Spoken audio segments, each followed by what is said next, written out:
Sí. Listo. Ahí, un segundo.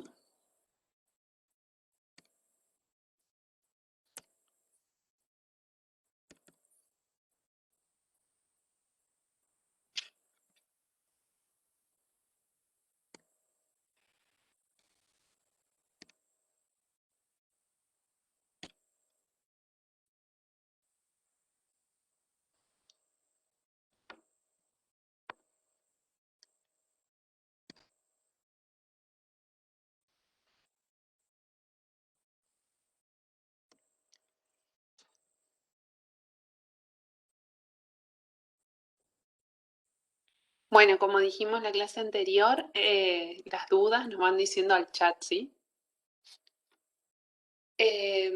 Habíamos arrancado ya la clase pasada. Cualquier cosa, si no se escucha, me avisan, Sofi, ¿sí? La clase pasada habíamos arrancado con cuál era el marco normativo, habíamos visto lo referido a las asociaciones profesionales de trabajadores, las asociaciones sindicales, y ahora íbamos a ver la negociación colectiva, todo el proceso de negociación colectiva y también los conflictos colectivos vemos en esta unidad, ¿sí? En esta primera parte habíamos dicho que el marco normativo que regulaba lo relativo a los convenios en cuanto al procedimiento de celebración y el contenido eran estas normas. El 14 bis, que autorizaba a los gremios a concertar los convenios colectivos, y estas dos normas, la 14250 y 23546, que establecen tanto el contenido como el procedimiento de los convenios. Ya repasamos esto, por eso avanzo. Hago hincapié acá, que era lo que habíamos hablado ya varias veces, pero es importante que lo entiendan, que estos convenios colectivos tienen el cuerpo del contrato por su forma de celebración, ¿sí? Porque hay partes que se reúnen y acuerdan su contenido, pero con la homologación del Ministerio de Trabajo adquieren fuerza de ley porque son obligatorios no solo para ellos, los que estuvieron interviniendo directamente en la negociación, sino para los trabajadores y empleadores que están comprendidos en el ámbito de aplicación del convenio. En un rato les muestro un convenio para que vean esto de qué dice respecto a cuál es el ámbito de aplicación de ese convenio, ¿sí? Son fuente privilegiada del derecho laboral, ¿sí? No están, es una característica propia de nuestra disciplina. En otras ramas del derecho las fuentes son otras, ¿sí? Esta es únicamente, no hay en otra rama del derecho un contrato que pueda, una especie de contrato como es este, un contrato de derecho público que tenga la fuerza de una ley, ¿sí? Es muy característico de la disciplina. ¿Para qué se celebran los convenios? Dijimos varias veces durante todo este dictado del cuatrimestre que son para fijar las normas que rigen las relaciones laborales, ¿sí? Y las condiciones de trabajo de determinada actividad o categoría profesional. Porque dijimos que hay muchas actividades, sin fin de actividades y formas de relación laboral, ¿sí? Y es distinto el contrato de trabajo que se ejecuta dentro de una fábrica que elabora telas que el que se ejecuta dentro de una empresa que realiza venta de mercaderías al público, ¿sí? Entonces, en función de en qué ámbito se desempeña la empresa, es qué convenio colectivo va a regir la actividad, ¿sí? ¿Cuál es el contenido de este? Por eso siempre repetimos, tengan siempre a mano la ley de contrato sumado al convenio colectivo de la actividad del empleador que ustedes estén asesorando en el futuro. El contenido del convenio, ¿sí? ¿Qué tiene que contener el convenio? Tiene que contener el lugar y la fecha de celebración, ¿sí? El nombre de las partes intervinientes con la acreditación de sus personerías. ¿Qué quiere decir? ¿Se acuerdan que habíamos dicho que solo celebraban convenio los sindicatos que tenían personería gremial? Bueno, ahí van a tener que presentarse a negociar. Esto es algo que no fue cambiado por los fallos que mencionamos en la clase anterior. Esto está vigente, plenamente vigente. Solo los sindicatos más representativos, es decir, los que reúnan a el mayor número o más del 20% de los afiliados cotizantes de la actividad que se trate, solo esos pueden celebrar negociaciones colectivas y pactar las condiciones en las que se van a realizar ejecutar las relaciones laborales, ¿sí? Entonces, tiene que tener este lugar y fecha, el nombre de las partes intervinientes y el sindicato sobre todo va a tener que acreditar la personería gremial. Va a describir las actividades y categorías de trabajadores a las que la actividad se refiera, ¿sí? La zona de aplicación quiere decir en qué lugar del país va a ser aplicable este convenio, si va a ser aplicable en un municipio, en una provincia, a nivel nacional, ¿sí? ¿En qué zona de aplicación? El periodo de vigencia, por cuánto tiempo está vigente lo que las partes acuerdan, y las materias objeto de negociación, ¿sí? No solo aclaran todo esto, sino que se ponen a regular, se ponen a acordar las partes cuando se sientan un montón de cuestiones que hacen a la particularidad de la actividad de la que se trate. Respecto a la representación de las partes, decimos que es restringida respecto a los trabajadores y amplia respecto a los empleadores. Esto es más una discusión doctrinaria, pero no está de más nombrarlo. ¿Por qué decimos que es restringida para los trabajadores? Porque solo se puede sentar a negociar la entidad o asociación sindical que tenga personería gremial. En cambio, los empleadores pueden ser representados por una cámara empresarial, una asociación profesional, perdón, de empleadores que tengan personería gremial o por un grupo de empleadores o si no hubiera ninguna asociación de empleadores que fuera la más representativa, el propio Ministerio de Trabajo puede encomendar la representación de los empleadores a un determinado número de empresarios, ¿sí? Por eso dicen que es más restringida para los trabajadores y más amplia para los empleadores. Igual en la práctica esto no hace mucho la diferencia, es más una mención desde una discusión doctrinaria, ¿no? Lo importante, repito, es que solo celebran o concertan convenios colectivos las asociaciones sindicales que tienen la personería gremial. Eso que quede bien claro. Ámbito de aplicación. ¿A quiénes se aplica esta convención? Bueno, una vez que son homologadas, ¿sí? Que de alguna manera son aprobadas finalmente por el Ministerio de Trabajo de la Nación, que es la autoridad de aplicación de la autoridad administrativa o de aplicación en el ámbito del derecho laboral, estas convenciones tienen efecto erga omnes, es decir, ya dijimos en la clase pasada, lo repetimos, son obligatorias para todos los trabajadores de la actividad y de la categoría dentro del ámbito a la que las convenciones se refieran. Para todos los trabajadores de la actividad y también para todos los empleadores. Ahí me faltó aclarar. Vamos a desmenuzar un poco a quiénes se aplica entonces en cuanto a al ámbito personal, temporal y territorial del convenio. Las personas, en cuanto a la aplicación personal, es decir, a qué persona se aplica, se van a aplicar a todos los trabajadores que pertenezcan a la actividad u oficio definido en el convenio, ¿sí? Y esto es importante, se encuentren o no afiliados al sindicato con personería que suscribió el convenio. Las clases anteriores hablamos de la libertad de la libertad sindical en el plano individual que le permitía a ese trabajador afiliarse, no afiliarse o desafiliarse a un sindicato. Sin perjuicio del ejercicio de esta libertad sindical que puede llevar a un trabajador a no querer afiliarse a un sindicato, va a estar regido por el convenio colectivo en la práctica que haya suscrito ese sindicato con personería, ¿sí? Por más de que yo, para pasar un ejemplo gráfico, por más de que yo esté trabajando en un comercio, pero no quiera afiliarme al sindicato de comercio, igual me alcanzan todas las condiciones del contrato de trabajo, del convenio colectivo negociado por el sindicato de empleados de comercio, ¿sí? Entonces, a todos los trabajadores estén o no afiliados al sindicato con personería.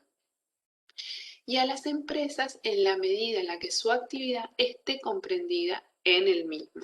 Como les dije en la clase pasada, no importa que se trate del almacén de la esquina de mi casa o del Walmart, si está comprendida dentro del ámbito de aplicación del convenio colectivo de comercio, se les va a aplicar a ambos, aunque no hayan participado en la negociación del convenio, ese convenio colectivo, ¿sí? Esto es el efecto erga omnes que repetimos ya varias veces. Aplicación temporal. Esto es una particularidad de los convenios. Los convenios colectivos son ultra activos, ¿sí? ¿Qué significa esto? Que a pesar de que en el texto del convenio se tenga que colocar, como vimos en las diapositivas anteriores, una fecha de finalización, ¿sí? Están vigentes desde este día hasta este día, dice el convenio. Una vez que vence esa fecha, sigue vigente el convenio hasta que las partes puedan volver a juntarse y renegociar un nuevo convenio, ¿sí? Se suplante ese por otro nuevo. Por eso vamos a ver que la mayor cantidad de convenios importantes de nuestro país, como ser el de sanidad, el de comercio, ¿sí? Convenios de actividad, están vigentes desde el año 1975 hasta hoy, ¿sí? Por esta característica de que son ultraactivos.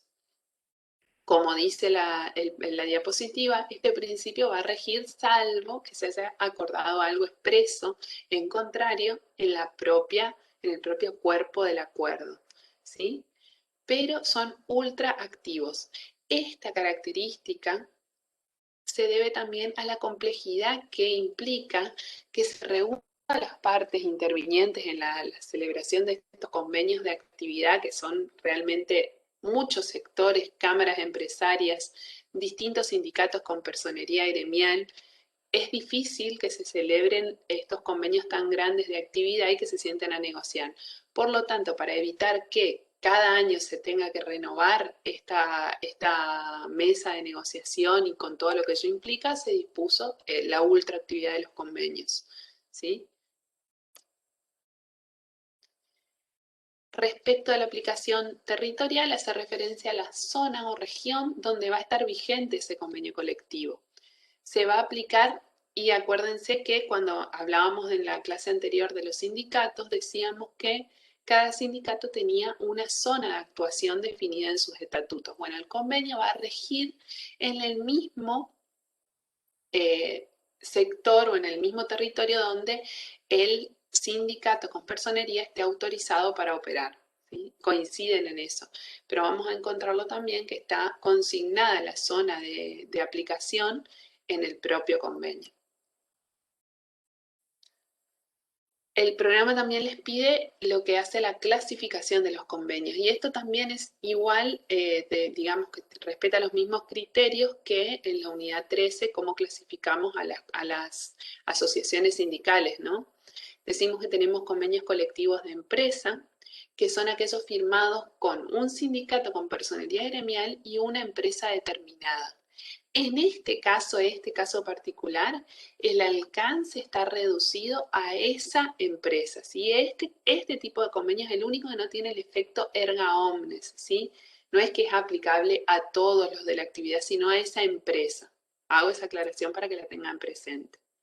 En este caso, Sofía va a retomar ahora el hecho de que no tienen que ser homologados en principio, que solo se registran y se publican, pero son convenios que se aplican a una determinada empresa. La comisión negociadora en este caso se va a integrar con miembros del sindicato y también con delegados del personal que estén prestando servicio activo en la empresa que se trate, que son los que más van a conocer también la realidad propia y cuáles son las condiciones sobre las que se necesita repactar o pactar un convenio, ¿sí? El ejemplo era SMATA, Sindicato de Empleados con una empresa automotriz, ¿sí? Ese es un ejemplo de contrato de empresa. Pero puede haber, mayormente van a estar reservados a empresas de mayor envergadura, supónganse un Carrefour, Walmart, o sea, una empresa grande que puede pactar, sentarse y pactar condiciones muy particulares para su propio establecimiento, ¿sí? Luego tenemos los convenios colectivos de profesión, oficio, categoría u horizontales, ¿sí? Comprende a toda una especialidad determinada. Por ejemplo, sería el caso de los choferes, ¿sí? Los camioneros. Ese es un convenio colectivo de profesión. Todos los choferes, independientemente en qué actividad se se desempeñen, ¿sí? Fíjense que siempre en la práctica los camioneros están queriendo, digamos, atraer a la mayor cantidad interfieren en muchas actividades, ¿sí? Por esto, porque es un convenio de profesión. Convenio de actividad. Abarca a toda la actividad, es decir, a todos los trabajadores y empresas de una misma actividad. Por ejemplo, el convenio de la sanidad, ¿sí? A todos los establecimientos sanitarios del país o según dónde actúe el sindicato, ¿sí? Entonces van a regir la actividad que se realice acá en Resistencia, en una clínica, o en una clínica en Corrientes, o una clínica en Buenos Aires, ¿sí? Convenio intersectorial o marco, por último, que es un convenio que se celebra para fijar condiciones a las que luego se van a tener que adecuar los demás convenios colectivos que se celebren. Son como convenios base, digamos, que establecen pautas generales a las que se deben aplicar o adecuar el resto de las convenciones. Por ejemplo, un convenio celebrado entre la CGT, la Confederación General del Trabajo, ¿sí? Que sería una de las asociaciones que vimos de tercer grado, ¿sí? Que agrupa asociaciones sindicales y federaciones, ¿sí? Confederaciones, y cámaras o federaciones empresarias con el fin de que los convenios colectivos horizontales, verticales o de empresa adecúen sus cláusulas a las pautas establecidas en este convenio intersectorial o marco, ¿sí? Entonces, si ven hasta acá, si ustedes aprenden en la unidad 13 cómo se clasifican las asociaciones sindicales, pueden trasladar esa clasificación a los convenios colectivos, porque es la misma, simplemente que se aplica en este caso la clasificación a otro objeto, los convenios. Y según el territorio en el cual van a regir, van a ser municipales, provinciales, nacionales o regionales. También el programa nos habla de la prueba en juicio. ¿Sí? Respecto de esto, decimos que cuando estamos frente a un conflicto ya laboral individual, ¿sí? O plurindividual, cuando estamos frente a un conflicto laboral y en un juicio laboral, las normas del convenio solo deben ser invocadas por el que plantea el conflicto, ¿sí? El trabajador, pongámosle. Solamente tiene que mencionar las normas del convenio colectivo y no están sujetas a prueba en juicio, ¿sí? ¿Qué quiere decir? Yo simplemente, si soy una trabajadora de comercio, tengo que invocar que se me apliquen las previsiones para mi categoría profesional del convenio colectivo de comercio y con eso ya es suficiente. No tengo que probar cuáles son esas condiciones, en qué consisten, porque para eso están los convenios, para establecer condiciones más favorables o más particulares respecto de cada actividad. Y por otro lado, también tenemos esta previsión del artículo 16 de la Ley de Contrato que nos dice que las normas de un convenio colectivo no se aplican por analogía a otras cuestiones, ¿sí? No puedo aplicar un instituto, por ejemplo, la jornada de trabajo del convenio colectivo de comercio a una empresa que presta salud, ¿sí? Que está regida por el convenio colectivo de la FATSA o ATSA, que es de la sanidad, ¿sí? ¿Por qué no puedo aplicar? Porque cada uno fue elaborado y creado para una realidad particular, ¿sí? Entonces no puedo aplicar por analogía, esta situación es medio parecida, aunque yo soy empleado de comercio, pido que se me aplique este régimen de los choferes porque me es más beneficioso.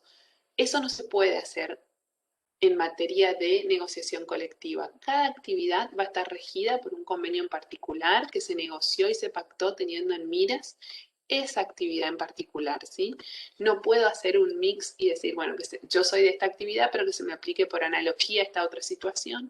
No, en este caso no se pueden aplicar por analogía las situaciones, ¿sí? Como dice el artículo, solo pueden ser tenidas en consideración para algún caso concreto, pero yo no puedo pedir que me apliquen normas de otra actividad a la que yo estoy realizando, diferente, ¿sí? Esa es una de las particularidades. Por ahí quería mostrarles todo esto que estuvimos hablando. Salgo de acá y les muestro un segundito lo que estuvimos hablando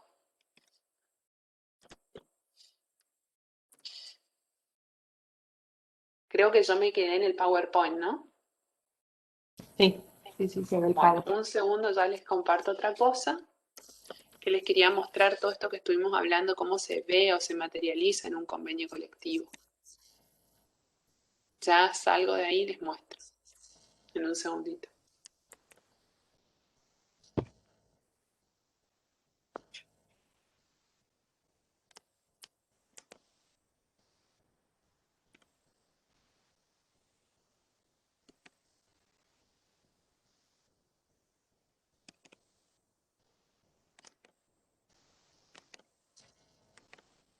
Pero básicamente para que vean con qué van a trabajar el día de mañana en la realidad práctica.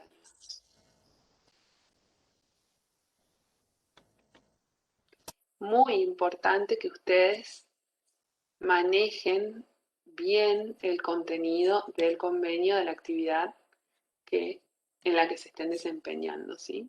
Como asesores. Compartir, acá les muestro.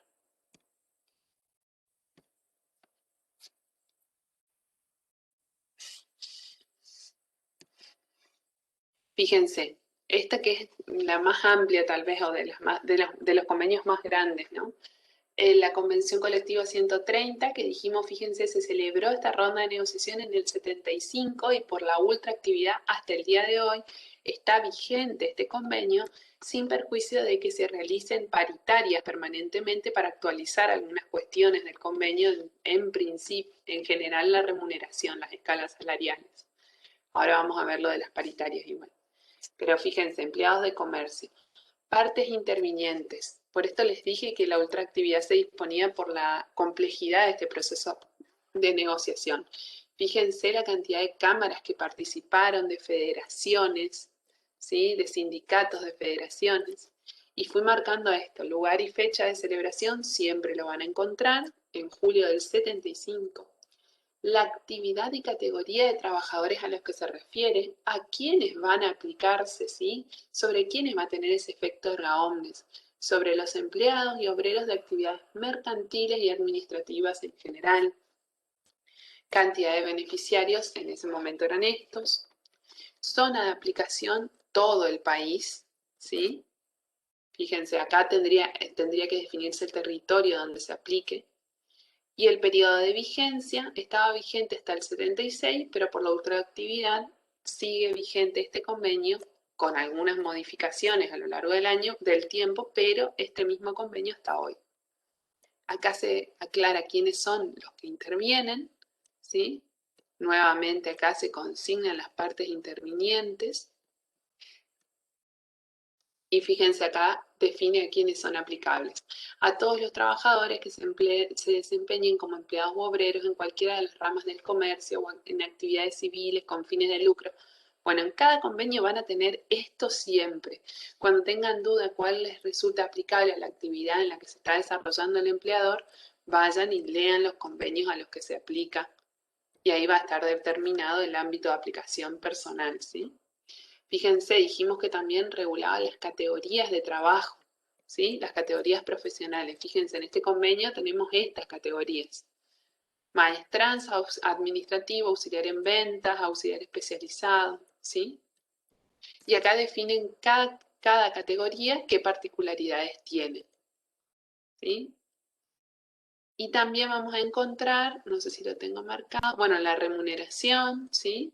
Vamos a encontrar, después le busco, mientras la doctora explica el resto, les voy a buscar una escala salarial para que vean de dónde sale ese famoso promedio de remuneraciones de convenio que pide el 245, ¿sí?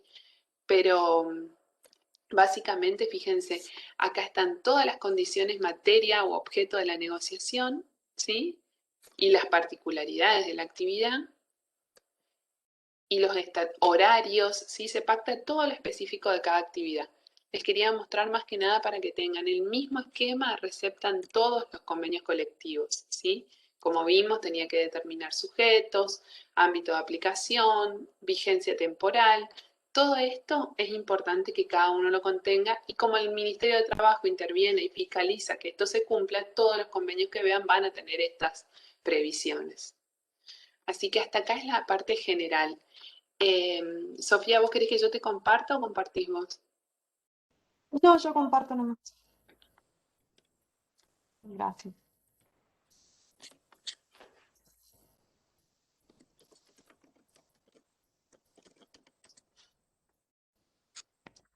Bien, entonces ahora para continuar, vamos a ver lo que es el proceso de negociación colectiva, es decir, cómo se celebran estos convenios a los que hacía referencia Verónica hasta recién, ¿sí? Vamos a ver que tiene distintas etapas. Una primera etapa que es la etapa de negociación, que se va a caracterizar por la obligación que tienen las partes de negociar de buena fe, de intercambiar información para poder justamente negociar en base a datos y a estadísticas concretas, el deber de guardar secreto de todo lo que se converse en el marco de esa negociación y la posibilidad de promover acción judicial en el caso de que se violente alguna de estas cuestiones. En una segunda etapa vamos a ver la homologación, que era un poco lo que comenzamos a ver la clase pasada, ¿sí? Con lo que es el control de legalidad y oportunidad que realiza el Ministerio para poder homologar ese convenio. La registración para el caso de las empresas de los convenios de empresa. Y finalmente la publicación, que es el acto por el cual se da a conocer ese convenio a todos los trabajadores, ¿sí? Todo lo que es el procedimiento de negociación colectiva lo van a ver contenido o reglamentado, regulado por la ley 23.546, ¿sí? Texto ordenado del 2004, y la ley 14.250. Entonces, dijimos que la primera etapa, ¿sí? Es la de negociación. Esto está previsto en el artículo 2 de la ley, ¿sí? Del 2 al 4 de la ley, y nos establece que, que en esta primera etapa la representación de los empleadores o de los trabajadores que promueva la negociación, es decir, que ya sea la negociación puede iniciarse a instancias de tanto las cámaras empresariales de la representación de los empleadores como de los trabajadores. Cualquiera de las dos partes puede dar inicio a este proceso de negociación, ¿sí? ¿Qué debe hacer esa parte? Debe notificar por escrito la otra parte con una copia a la autoridad administrativa del trabajo, indicando la representación que enviste, ¿sí? Si es representante de los trabajadores, bueno, qué sindicato pertenece, si es de los empleadores, bueno, a qué cámara empresarial. También debe indicar el alcance personal y territorial de la convención pretendida, ¿sí? Ya Verónica de esto estuvo hablando, bueno, cuando el ámbito personal y territorial que pretender abarcar y la materia a negociar, ¿sí? La otra parte lo que debe hacer es responder y designar a sus representantes para la comisión negociadora. Y dentro de los 15 días de la notificación se va a constituir esa comisión negociadora, que vamos a ver que va a estar integrada, ¿sí? Por igual número de representantes de la asociación sindical con personería gremial y de los representantes del sector empresario. Y que siempre va a ser el Ministerio de Trabajo quien monitoree todo el desarrollo de la negociación, ¿sí? ¿Cuál es la función de esta comisión negociadora? Discutir, negociar, proponer textos, modificarlos y finalmente acordar ese convenio, ¿sí? Habíamos hablado de que el convenio colectivo nace como un contrato, ¿sí? Como un acuerdo entre partes. Entonces, este es el momento en el que las partes se ponen de acuerdo, discuten sobre los puntos que consideran importantes, acuerdan, ¿sí? Se hacen concesiones seguramente recíprocas, y arman el texto, ¿sí? Del acuerdo. Durante este proceso de negociación, ¿sí? Es importante, y de hecho las partes están obligadas a actuar de buena fe, ¿sí? Van a tener que concurrir a las reuniones acordadas. Fíjense que recién Verónica les mostraba la cantidad de partes que intervinieron en ese convenio colectivo, en este caso era de comercio, si mal no recuerdo. Entonces, no es algo que se juntan hoy y mañana tienen un acuerdo y pasado se homologa, sino que es un proceso largo que lleva su tiempo y que implica, por supuesto, largas discusiones y, como les decía recién, concesiones recíprocas. ¿Mm? Entonces, una de las obligaciones justamente en función de este deber de actuar de buena fe es el de concurrir a las reuniones acordadas y fijadas por la autoridad de aplicación, ¿sí? Designar negociadores con mandato suficiente, realizar todos los esfuerzos necesarios para poder llegar al acuerdo, ¿sí? Cada parte tiene que poner de lo suyo para poder llegar a un acuerdo, e intercambiar información necesaria para arribar a ese acuerdo, ¿sí? En especial las empresas van a tener que informar la situación económica de las empresas, el costo laboral unitario, cuáles son las causales o los indicadores que tengan de ausentismo, eh, bueno, los niveles de siniestralidad, las causas, y todas estas cosas tienen que ser proporcionadas por las empresas para justamente poder discutir en base a datos ciertos y a los hechos concretos de la realidad de esa actividad, ¿sí? Entonces, y por último, durante todo este proceso, que como les decía, lleva su tiempo, el deber de las partes de guardar silencio, ¿sí? Respecto de toda la información que ellos reciban en función de esta negociación, ¿sí? Guardar secreto de toda la información que no sea pública o que revista carácter confidencial, ¿sí? Porque piensen ustedes, fíjense que se están dando datos en algún punto sensibles para algunas empresas. Entonces, eh, la ley prevé justamente esta obligación de guardar secreto.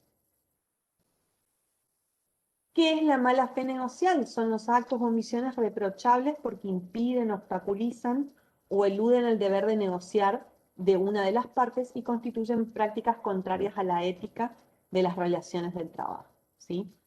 En este caso, si alguna de las partes incurre en conductas que implican un actuar de mala fe, porque llevan a cabo actos o omisiones que obstaculizan este poder de negociación de las partes, ¿sí? Van a tener la posibilidad de promover una acción judicial ante el tribunal laboral competente. Va a ser un procedimiento sumarísimo, es decir, más corto de lo que son los procesos generalmente. ¿Y qué va a buscar esta acción? El cese inmediato de la actividad obstructiva, ¿sí? Y frente a eso también va a ser pasible la parte que incurra en estas conductas de mala fe de las sanciones por prácticas desleales que explicaba Verónica la clase pasada, ¿sí? Que van a ser multas, multas agravadas, y también se prevé la posibilidad al juez que interviene de que de reducciones cuando la conducta sea reparada dentro de los términos previstos en la acción judicial, ¿sí?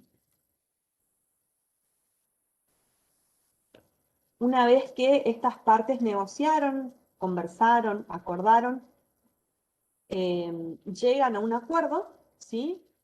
O a un acuerdo que se va a ver plasmado en realidad en un acta resumida, que es el acuerdo al que arribaron las partes en el marco de la comisión negociadora y que no ha sido todavía objeto de los actos administrativos ni de la homologación, ¿sí? Es simplemente todo lo que negociaron lo plasmaron por escrito, ¿sí? Lo firmaron las partes, y eso que firmaron y que escribieron y sobre lo cuales hay acuerdo va a ser elevado al Ministerio de Trabajo, ¿sí?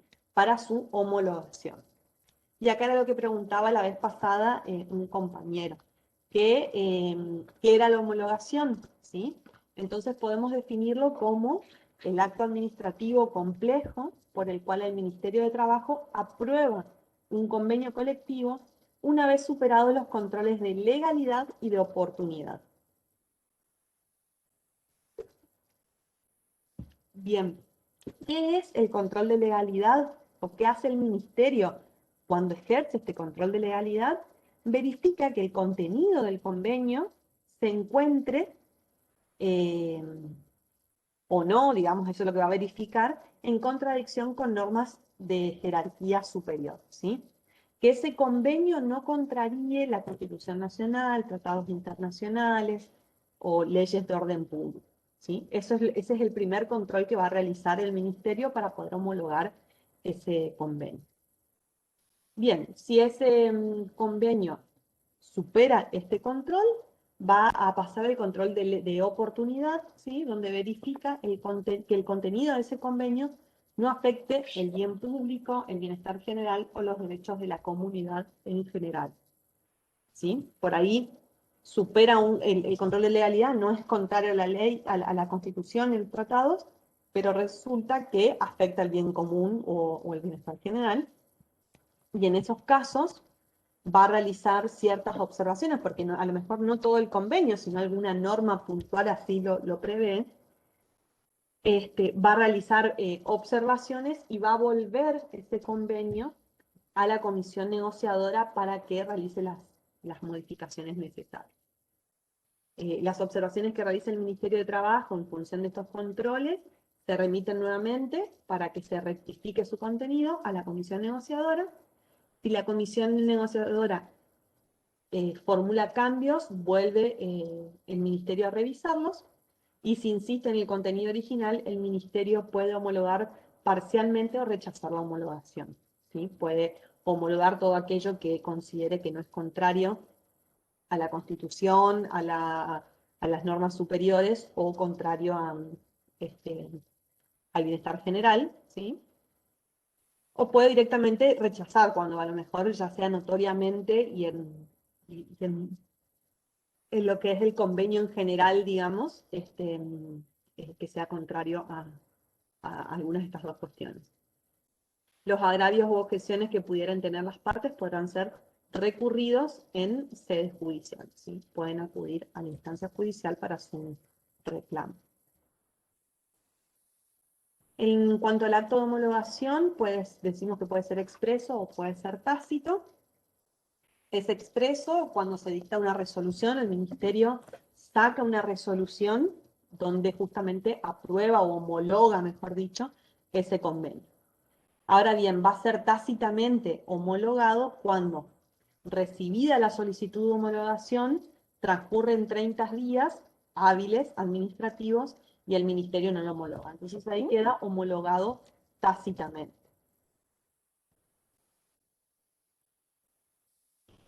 Habíamos visto que otro paso es la registración. Esto se da únicamente en los convenios de empresas, ¿sí? Así como tenemos la homologación en el resto de los convenios de empresas, tenemos la registración, que es la autorización administrativa que realiza el Ministerio de Trabajo de los convenios de empresa, una vez realizados también los controles de legalidad y oportunidad, ¿sí? O sea, siempre el Ministerio va a hacer este control de legalidad y oportunidad. En el caso de los convenios de empresa, lo que va a hacer es proceder a su registración, y en el caso de el resto de los convenios, los va a homologar. Los convenios, ¿y por qué la diferencia? Porque los convenios de empresa no tienen efecto erga omnes que veníamos hablando hasta ahora. Entonces solo se registran, se mandan a publicar y se formaliza el depósito en original firmado por las partes, ¿sí? Se guarda en lo que es el ministerio. Recuerden que los convenios de empresa rigen únicamente para esas empresas que lo han celebrado. Y la publicación, ¿sí? Como último acto, es el acto que realiza también el Ministerio de Trabajo, o en su caso la fórmula elegida por las partes para dar a conocer el convenio colectivo, ¿sí? Recuerden que hasta ese momento teníamos a las partes que negociaron a través de una comisión negociadora, elevaron esto al Ministerio de Trabajo para su homologación, fue homologado, pero bueno, es necesario que ese convenio se dé a conocer a la sociedad en general y sobre todo a los trabajadores de la actividad a los cuales va a regir, ¿sí? Entonces, con la publicación damos a conocer a los trabajadores y a la sociedad misma el contenido de ese acuerdo que se celebró, ¿sí? Dentro de los 10 días de registradas u homologadas, en cuanto a los plazos y quienes están facultados, va a ser, digamos, publicado dentro de los 10 días de registradas o homologadas según corresponda, ¿sí? Según estemos en un contrato de un convenio colectivo de empresa o en el resto de los convenios, por parte del Ministerio, y vencido ese término, cualquiera de las partes, en la forma que fije la reglamentación, surtirá los mismos efectos legales que la publicación oficial, ¿sí? El Ministerio de Trabajo, Empleo y Seguridad Social lleva el registro, y ahora vamos a ver, de justamente las convenciones colectivas a cuyos efectos el instrumento de las mismas quedará depositado en el mismo ministerio. ¿Sí? Allí es donde queda. Acá después, si ustedes quieren, esto es el buscador que les decía recién, de convenios colectivos, en base a todo lo depositado y, en lo que es el Ministerio de Trabajo de la Nación. ¿Sí? Ustedes cuando necesiten un convenio colectivo en función de la actividad que tengan que asesorar, pueden acudir a esta página del Ministerio y buscar el convenio que necesiten.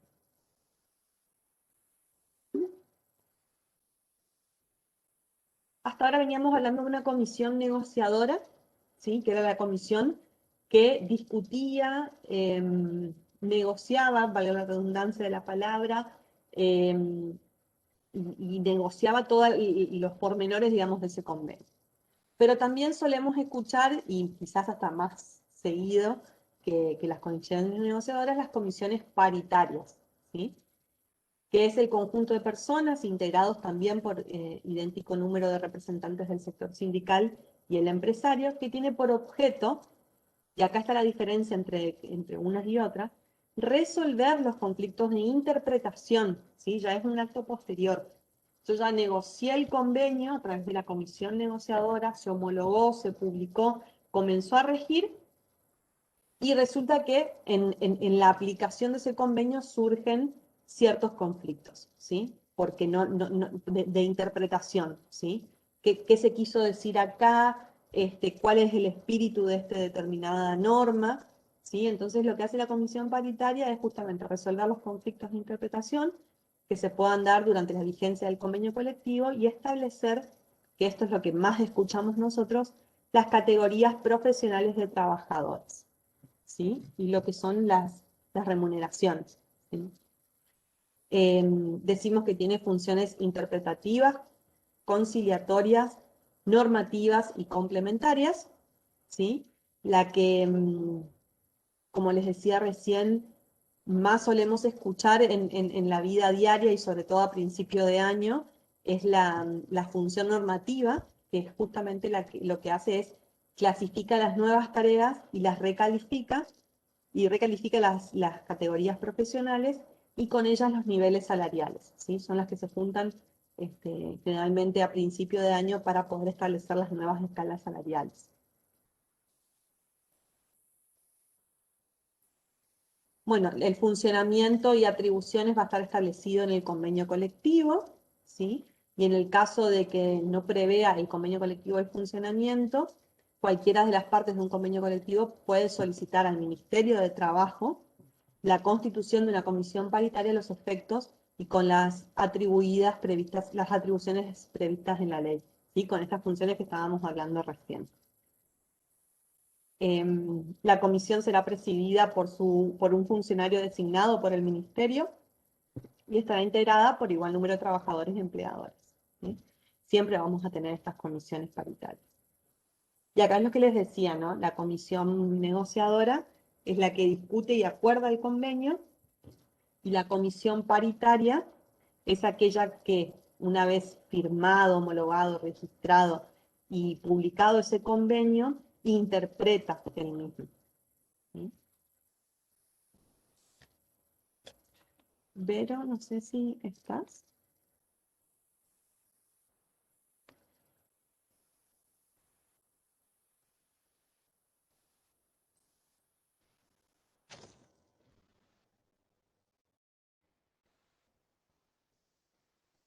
Ahí quería compartirles lo que estaba buscando de la comisión, esto que les hablábamos. Bueno, por ahí mostrarles esto de que habíamos hablado de las escalas y de la actividad de las escalas del promedio de las remuneraciones de convenio, de las que hablamos en el artículo 245. Así van a encontrar las escalas salariales. Esta en realidad está actualizada por antigüedad también, pero bueno, este es el famoso promedio. Esto es lo que sacan en las paritarias, o el resultado de las paritarias muchas veces se conviene en esto, las escalas salariales de la actividad, ¿sí? ¿De qué periodo? Fíjense, la Federación de Empleados de Comercio saca esta escala salarial que es aplicable a todos los comercios y así la van a encontrar.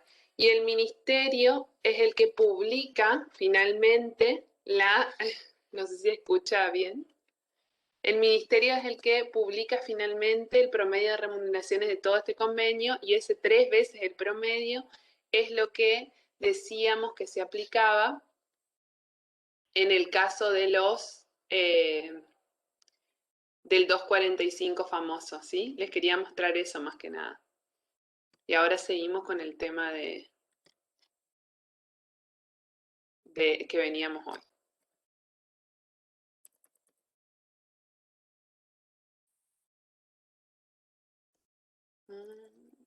Hasta acá entonces habíamos visto la negociación colectiva, ¿sí? Y ahora vamos a continuar con los medios alternativos de solución de conflictos, ¿sí? Y los medios de solución, o los conflictos colectivos por último, ¿sí?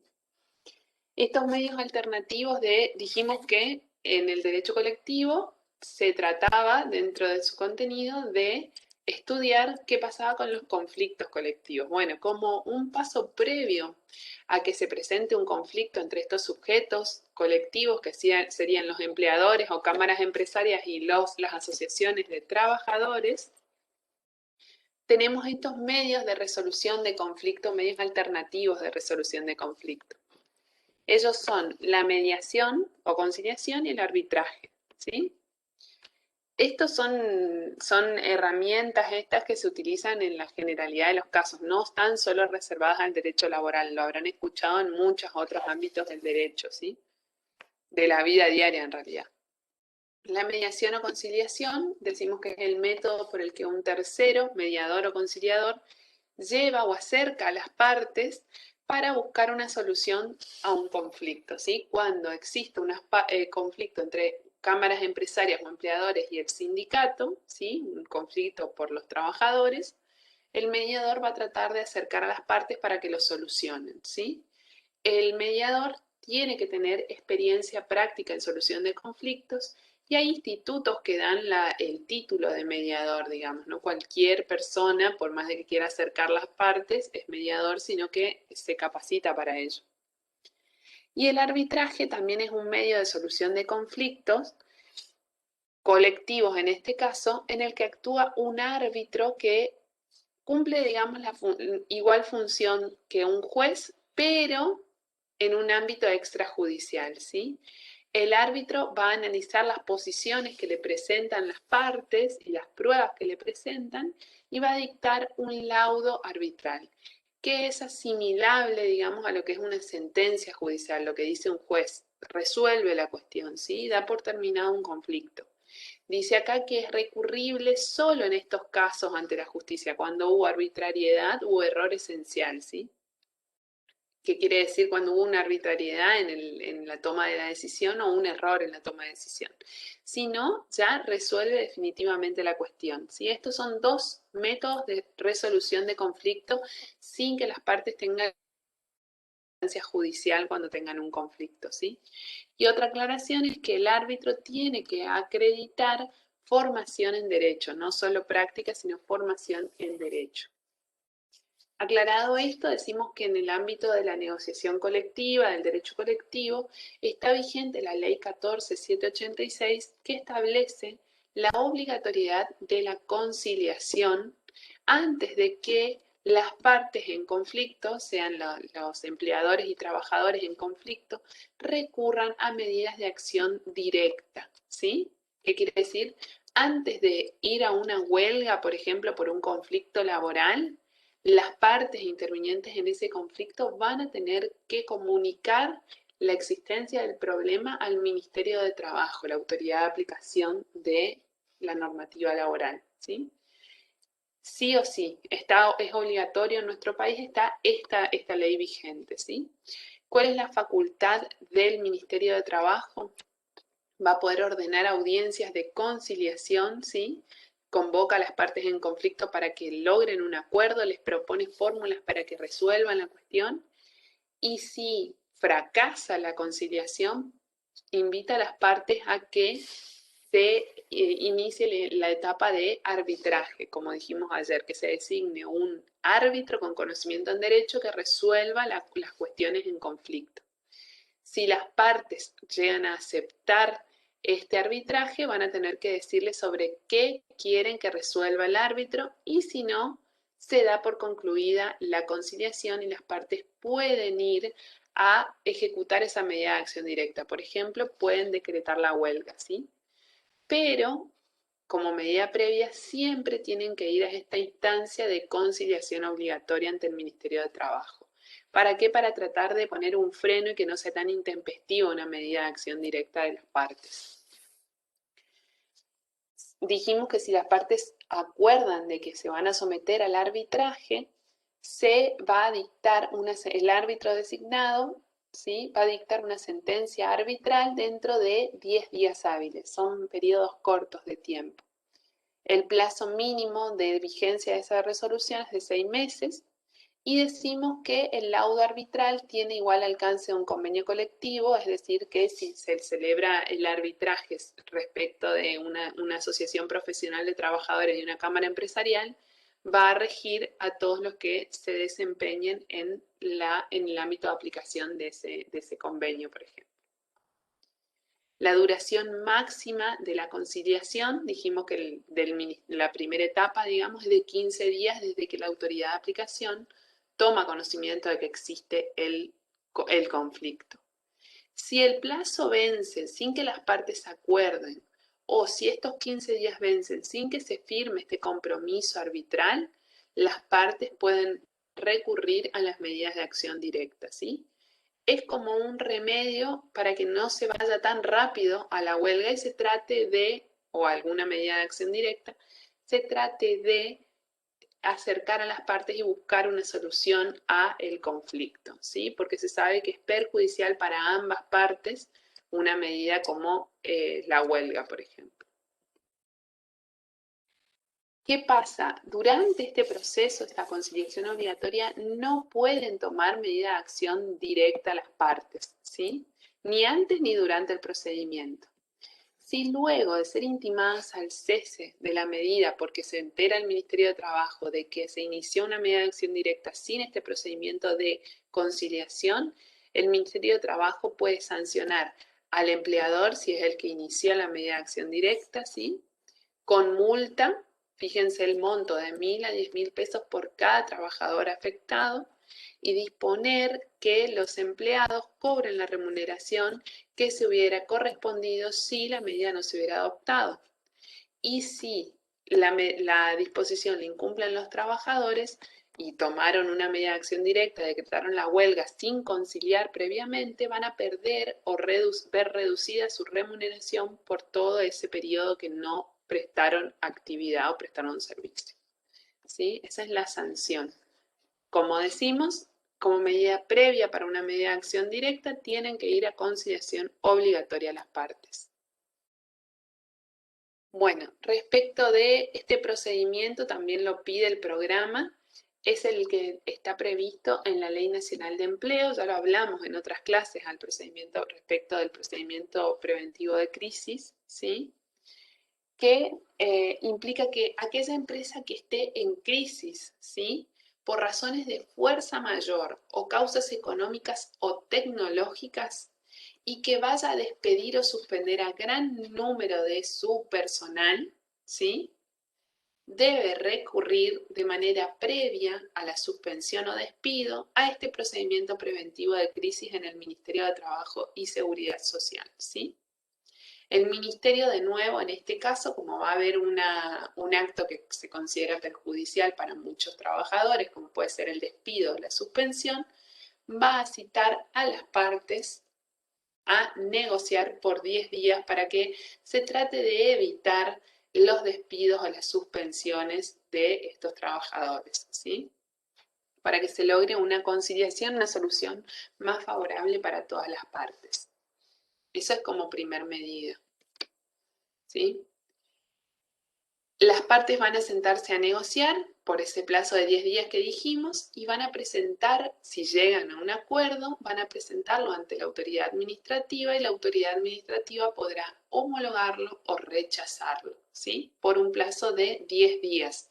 Tiene 10 días para homologarlo y rechazarlo, ¿sí? Como dijimos, en la práctica es poco frecuente que se llegue a concertar este procedimiento preventivo de crisis y que se logren, porque la empresa tiene que acreditar una verdadera crisis. Y en este no es simplemente manifestar, tengo complicación porque se me complica pagar los sueldos y ya, no, hay que acreditar con documentación, balances, toda la información contable de la empresa, qué hizo para evitar la crisis y por qué cayó en crisis, ¿sí? Y en ese marco es que se da este procedimiento. No es fácil conseguir o que se apruebe un procedimiento preventivo de crisis, ¿sí? Ahora, lo que tienen que saber es que, por ejemplo, en este contexto de pandemia, que muchas empresas tenían que verse, digamos, se iban a ver en posibilidad de invocar que necesitaban despedir o suspender a gran parte de su personal, el mismo Estado puso un freno a esta aplicación de los convenios o las suspensiones y dispuso la prohibición de los despidos, digamos, propició un montón de subsidios para las empresas para que puedan pagar a los trabajadores, ¿sí? Por eso no es que es tan frecuente que se aprueben estos procedimientos. Pero bueno, existen y tenemos que saber en qué consisten. Durante este procedimiento, el empleador no puede suspender ni despedir a los trabajadores, ¿sí? Por todo el tiempo que dura el procedimiento. Si despide a trabajadores o los suspende, en el caso de que los despida, no surten efecto, son nulos los despidos, y si los suspende, tienen derecho a cobrar la remuneración como si hubieran estado trabajando por todo el periodo de la suspensión, ¿sí? Decimos que si los trabajadores recurren a medidas de fuerza durante el procedimiento, se los puede sancionar, ¿sí? Con la pérdida de la remuneración o reducción de o cesación del trabajo, ¿sí? Por todo el periodo que estuvieron sin trabajar, se les va a quitar o reducir la remuneración, ¿sí? Finalizados estos plazos de 10, en total son 20 días del procedimiento preventivo, sin acuerdo se dará fin al procedimiento y las partes ya quedarán liberadas para tomar la determinación que sea en el caso. Pero durante ese procedimiento no se puede despedir ni suspender a los trabajadores. Si no hubo acuerdo, bueno, se llevará adelante la suspensión o el despido, finalizado el procedimiento, y las partes, o sea, los trabajadores damnificados, podrán recurrir en ese caso a la justicia del trabajo si consideran que tienen reclamos para hacer valer, ¿no? Pero bueno, son medidas que de alguna manera o procedimientos que lo que intentan es poner un coto o paños de agua fría en una situación de conflicto para ver si no se puede buscar una alternativa para superar el conflicto y que no se extingan de por sí las relaciones laborales o que no se llegue a una medida de acción directa como la huelga, que es perjudicial para ambas partes en última instancia.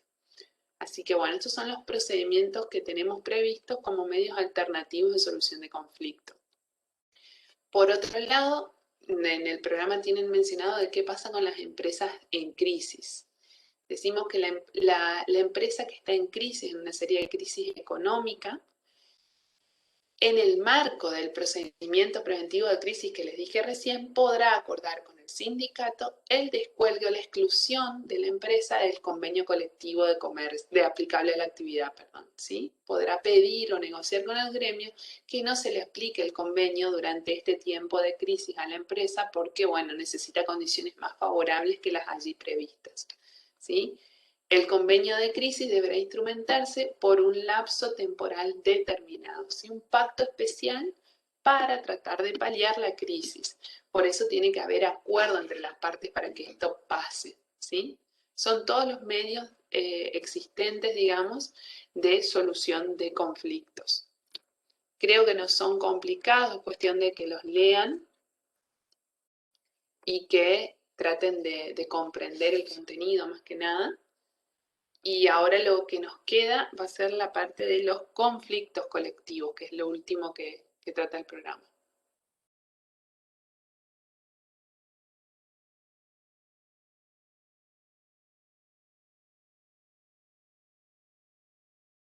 Sofía, no tenés el micrófono. Ahí está. Sí. Bueno, para continuar, recuerden entonces que habíamos visto que en la unidad 13 y 14 íbamos a ver lo que era del derecho colectivo del trabajo. Entonces habíamos dicho que íbamos a tratar todo lo relativo a las asociaciones sindicales, que ya lo vimos en las clases anteriores, todo lo que era lo relativo a la negociación colectiva, que los vimos hasta ahora, y finalmente esta última partecita que tiene que ver con los conflictos colectivos del trabajo, ¿sí? Que por definición podemos decir que es la confrontación de intereses entre los sujetos colectivos del trabajo, ¿sí? ¿Y quiénes eran los sujetos colectivos del trabajo? Bueno, las asociaciones sindicales y los representantes de los empleadores, las cámaras empresariales, ¿sí? Entonces, esta confrontación de intereses entre estas partes son lo que denominamos conflictos colectivos. Y los conflictos colectivos son el correlato de los conflictos sociales, cuyo objeto es siempre, ¿no es cierto?, defender derechos, condiciones de trabajo y empleo, oponerse o apoyar a los cambios legislativos que pueden afectar los intereses de los trabajadores o también de los empresarios, ¿sí? O beneficiar también sus propios intereses. Entonces, podemos decir que estos conflictos pueden ser individuales, pluriindividuales o colectivos. Cuando hablamos de que son individuales, es cuando afecta a un determinado trabajador, ¿sí? Por ejemplo, un trabajador que no se le abonó determinados haberes, ¿sí? Y quiere cobrar los haberes atrasados. O no se le liquidaron las horas extras trabajadas. O no se le abonó conforme derecho las vacaciones gozadas, ¿sí? Pero afecta a un trabajador en su individualidad, ¿sí? Los pluriindividuales afectan a varios trabajadores determinados e individualizados, ¿sí? Es decir, ya no hay uno solo, sino que hay varios, pero podemos decir y determinar quiénes son esos varios, ¿sí? Por ejemplo, una diferencia salarial de un determinado sector, o incluso dentro de una misma empresa puede ser, bueno, la gente que se ocupa del repositorio y no se le ha abonado lo que se le debería haber abonado, ¿sí? Hablamos de más de un trabajador, pero individualizado. Podemos decir que es Verónica, Sofía, Clara, ¿sí? Con los nombres y apellidos. Y los colectivos, ¿sí? Que son los que nos ocupan a nosotros, abarcan sí a un grupo de trabajadores, pero abstracto, ¿sí? No vamos a determinar quiénes son esos trabajadores, pero sí que pertenecen a una determinada categoría, ¿sí?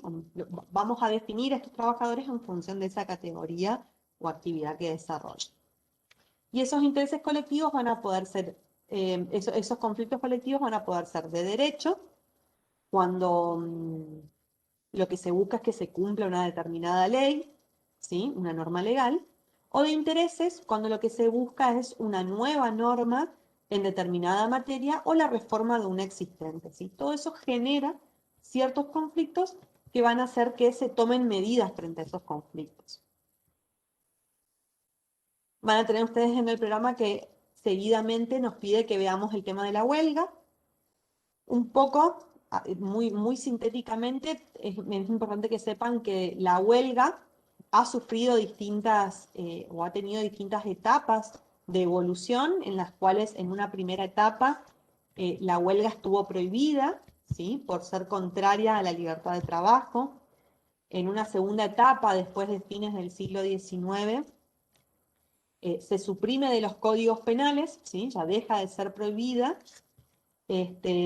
suprime los artículos que sancionaban estas conductas y queda como en un híbrido porque no llega a ser un delito, pero tampoco se lo reconoce como un derecho, ¿sí? Simplemente era una situación de hecho con efectos sobre los trabajadores, pero nada más, ¿sí? Y finalmente, ya sí, en la tercera etapa, en el siglo XX, se reconoce a la huelga como un derecho de todos los trabajadores bueno, su primer antecedente es la Constitución de México de 1917, pero bueno, también con el devenir del tiempo se los va reconociendo en el resto de las constituciones, ¿sí? Y ahí sí ya se pasa a reconocer y a reglamentar lo que era el derecho a huelga.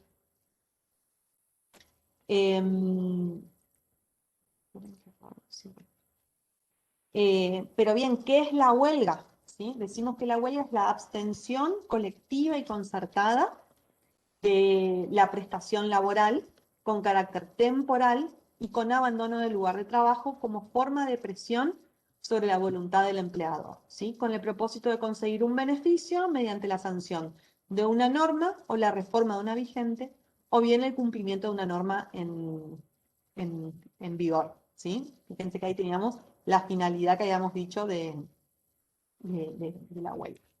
Entonces, es la abstención colectiva, ¿sí? No hay huelga si un trabajador se abstiene de ir a trabajar, ¿sí?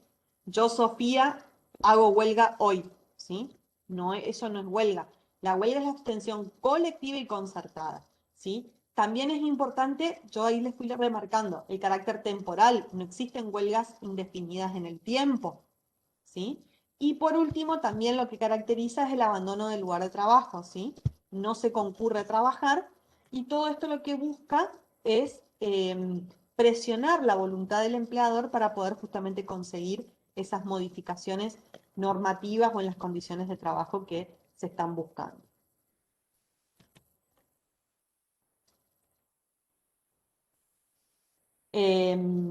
Bueno, es un derecho que la Constitución concede a los gremios, ¿sí? Ahora vamos a ver un poquito con esto de lo que es la legalidad o la ilegalidad de la huelga, pero sepamos que, y ya habíamos visto cuando veíamos las asociaciones con personería gremial, que eran las que estaban facultadas para convocar legítimamente a la huelga, ¿sí? Entonces, el derecho que la Constitución concede a los gremios para conseguir un beneficio inmediato del empleador por medio de la ausencia del lugar de trabajo en forma concertada y colectiva y como modo de presión de la voluntad de aquel, ¿sí? Decimos que es un derecho operativo, ¿sí? Porque con el simple hecho de ser invocado puede ser ejercido, aunque no haya una ley que reglamente tal derecho, ¿sí? Y como decíamos, la finalidad que tiene es la de obtener una nueva disposición o la reforma de una vigente. Y bueno, y en el caso de los excesos como sabotaje deben ser reparados judicialmente, ¿sí? Ahora vamos a ver también eso. A ver, dos aclaraciones. Ustedes van a escuchar, por más que en la definición se diga que son temporales las huelgas, van a escuchar en algunas oportunidades que son huelgas por tiempo indeterminado. Que el tiempo no esté determinado no implica que sean definitivas o permanentes, sino que el tiempo no está establecido. Pero son temporales. Nadie vive de huelga absolutamente porque eso llevaría al cierre de la empresa porque no pueden trabajar y se perderían los trabajos. Y además el Ministerio de Trabajo no aceptaría bajo ningún concepto este tipo de medida coercitiva que no tenga un tiempo determinado, aunque no concluya en algún momento, porque implica lo contrario a lo que es el derecho a trabajar, porque no todos los trabajadores siempre están de acuerdo en hacer huelga. Y eso genera conflictos internos entre los trabajadores y los sindicatos y los mismos compañeros. Hay gente que no quiere hacer huelga, hay gente que quiere hacer, pero como todas estas cosas se toman, entre comillas, por mayoría en asambleas o dentro de la empresa o dentro del contexto del sindicato. Lo que una huelga pretende es obtener por parte de los empleadores el reconocimiento de determinadas prerrogativas. Esas prerrogativas pueden ser derechos o pueden ser directamente cuestiones de tipo económico, donde lo que se está solicitando son incrementos de los valores de las remuneraciones, el reconocimiento de algún tipo de complemento remunerativo. En la gran mayoría de las huelgas tienden a una mejora del monto salarial de los trabajadores, pero hay de otros tipos.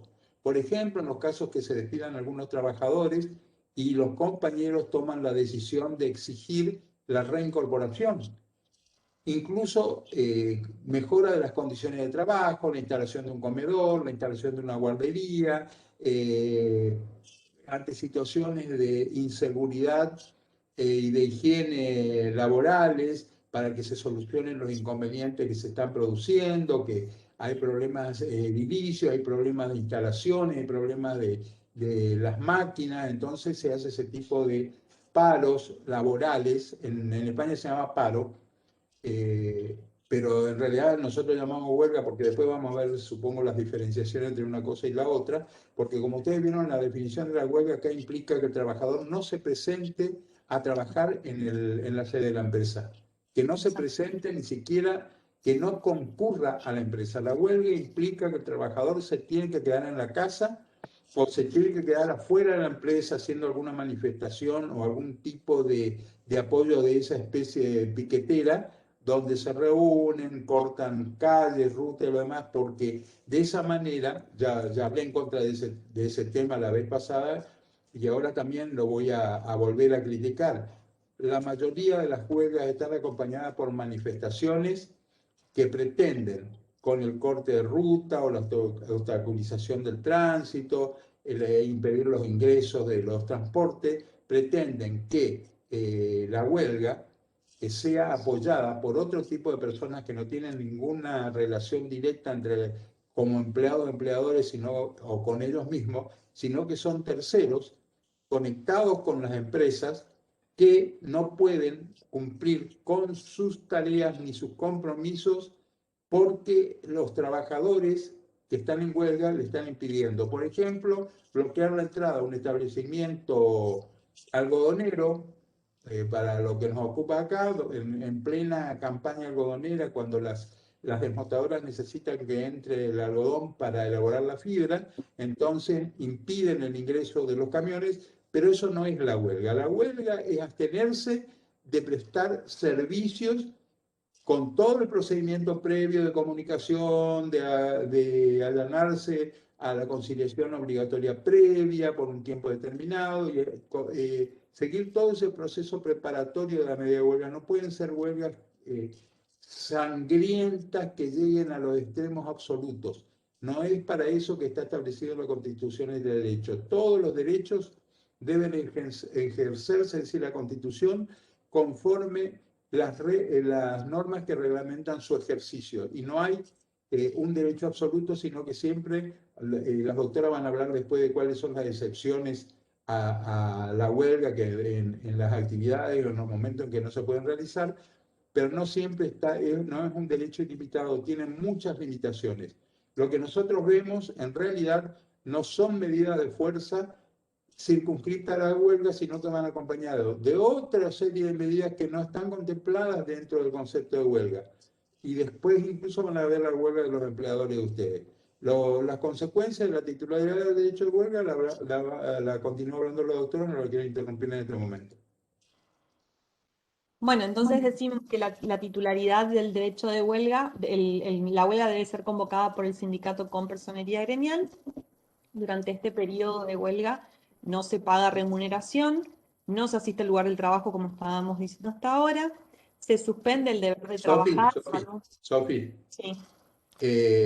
No se paga remuneración y no se asiste al trabajo, son dos caras de la misma moneda. Ustedes saben que para generar la remuneración, el trabajador tiene que poner su fuerza de trabajo a disposición del empleador. Si no lo hace, no tiene derecho a percibir remuneración, por más huelga que pretenda que está realizando. Y la contracara es que no asiste al trabajo y por eso no va a recibir remuneración. Se suspende el deber. Finalmente, sí, se suspende el deber de trabajar, salvo excepciones, y finalmente es considerado tiempo de servicio porque se entiende que es el ejercicio de un derecho constitucional, ¿sí? Entonces, lo seguimos computando. Ahora bien, ¿qué pasa con la ilegalidad de una huelga? ¿Sí? ¿Quién la va a determinar y cuándo se va a determinar esa ilegalidad? Decimos que, y por qué también la importancia de declarar la ilegalidad de esta huelga. ¿Quién la califica como ilegal la huelga? El Ministerio de Trabajo y de Justicia de la Nación, ¿sí? O de Justicia de la Nación, según del que se trate en el momento, ¿no? Según la organización administrativa que tenga el gobierno. ¿Cuándo va a ser ilegal? Uno, cuando no se agotaron los mecanismos de autocomposición y conciliación que venía describiendo Verónica anteriormente. ¿Sí? Recuerden Perfecto. Acá, Sofi, también hay que aclarar que someterse a la conciliación es obligatorio, no es obligatorio conciliar. Digamos, la conciliación no se debe dar a cualquier costo, se tiene que dar de manera tal que recomponga satisfactoriamente los derechos de ambas partes en litigio. Pero es obligatorio participar en los procesos alternativos de solución de conflictos, porque si no, todo ello estaría innecesariamente establecido por la ley. Exactamente. Bueno, cuando la convoca o la hace el sindicato sin personería gremial, habíamos dicho que este era un derecho exclusivo a aquellos que tenían la personería gremial. Las Cuando doctoras dieron un cuadrito muy interesante sí. cuando diferencia a las entidades sindicales con personería y a las sin personería y cuáles son las potestades que tienen ellas. Vuelvan a consultar eso que está grabado, porque de ahí surge esto también. Cuando la hace un sindicato sin personería gremial, la huelga no es legal, pero para eso tiene que haber una declaración del Ministerio de Trabajo previo a un pequeño procedimiento de sumario. Cuando el objeto de esa huelga no responde a una causa laboral, ¿sí? Y finalmente, cuando en su ejercicio se han realizado actos de violencia o sabotaje sobre los bienes de la empresa, ¿sí? De destrucción de violencia sobre los bienes del empresario. Esto último es muy clásico por la actitud de ira de los trabajadores que no obtienen una solución a su reclamo, pero para nada es aceptable ni justificable, por lo tanto está muy bien que se decrete la ilegalidad de la huelga cuando se han tomado este tipo de actitudes que tienen por objeto dañar el patrimonio de las empresas. También van a ver ustedes muchos casos de huelga por causas que no son de tipo laboral. Si no hay un objeto laboral, la huelga es absolutamente ilegal y muchas veces hay por carácter de cuestiones de tipo político para apoyar o no apoyar una medida del gobierno, lo que sea, pero eso no es, tienen que ser reclamos contra los empleadores, no contra la ONU, ni el Estado Nacional, ni ANSES, ni nada por el estilo. Tienen que ser de contenido laboral. Y por último, bueno, ¿qué consecuencias tiene participar, digamos, de una huelga ilegal o la declaración de ilegalidad expresamente? ¿Sí? Decimos que la consecuencia esencial es que cada trabajador que participe de una huelga declarada ilegal puede ser puesto en mora e intimado por el empleador a dejar sin efecto la medida y retomar al trabajo bajo apercibimiento de considerar su actitud grave injuria y despedirlo con justa causa. ¿Sí? Si ese trabajador está participando de una huelga ilegal y por lo tanto se está ausentando de su lugar de trabajo, puede ser intimado a que vuelva a trabajar bajo apercibimiento de despedirlo con justa causa. ¿Sí? Y de ahí las consecuencias que tiene el despido con justa causa, que no da derecho a ningún tipo de indemnización. ¿Sí?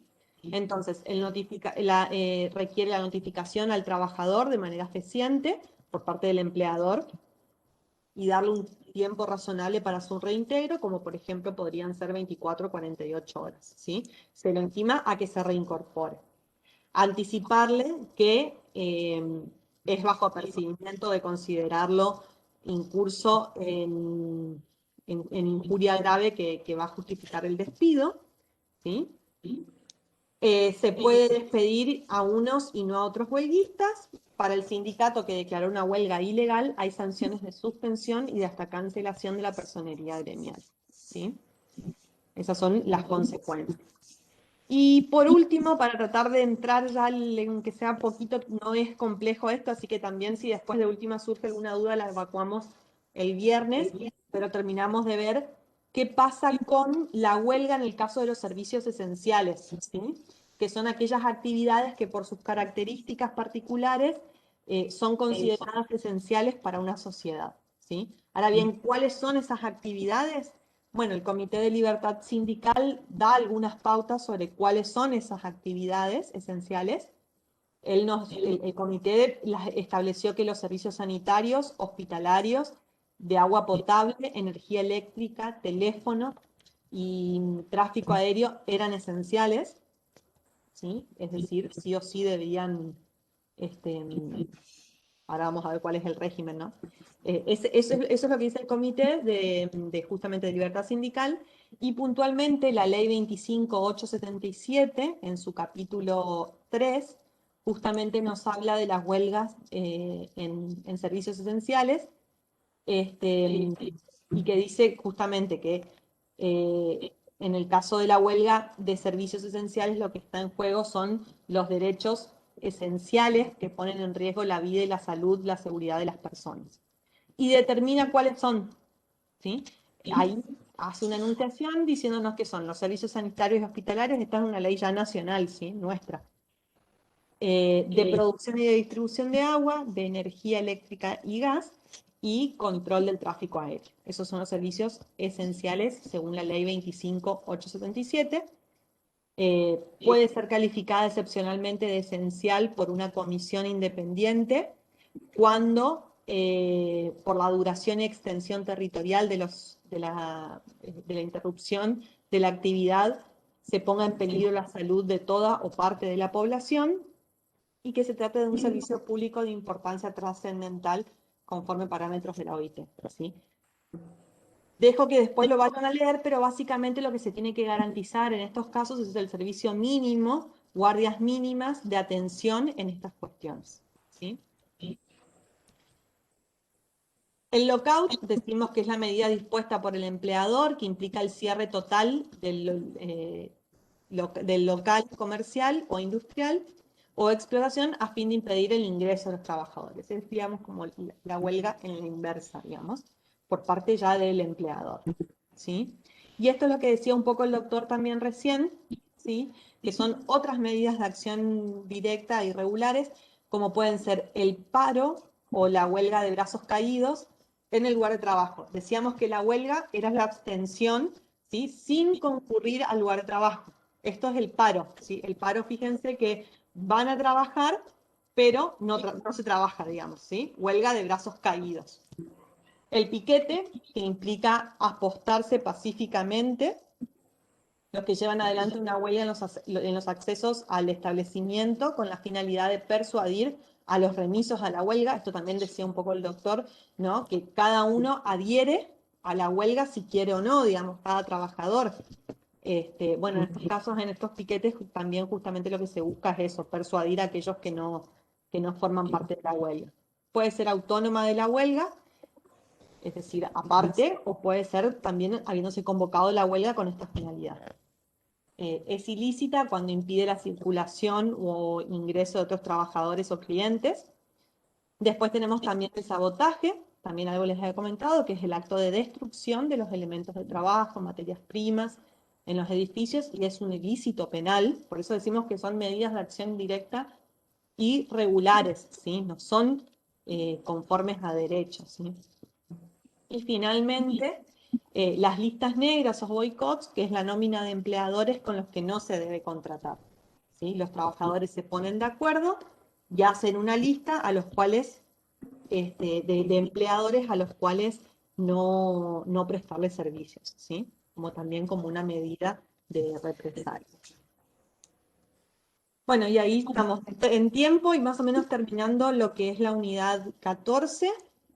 Ya les digo, por ahí se hizo un poquito extenso, pero si queda alguna duda podemos volver a conversar el viernes en base a lo que hayan podido leer o vuelvan a escuchar de la clase, no hay ningún problema. Muy bien, si no hay nada más que decir, ¿quién da la bolilla 15? Clarita. Y Guido, creo. Guido, pero Guido, vamos a ver si contamos con él. Sí, por eso Si nos no, van a organizamos. tener que respaldar la Clarita en este tema. Sí, no hay problema. Nosotros hablamos con ella ahora. Ok. ¿Me escuchan? Sí, ahí te Sí, se te escuchamos. escucha. No se preocupen, no hay problema. Nosotros iniciamos con la bolilla 15. Tenemos divididas las primeras bolillas, justo las daba Guido. Ahora voy a comunicarme con él más tarde, no se preocupen. Bueno, perfecto. Nos vemos el viernes, chicos. Adiós. Adiós, chicos, Chao, hasta el chao. viernes. Adiós. Adiós, adiós.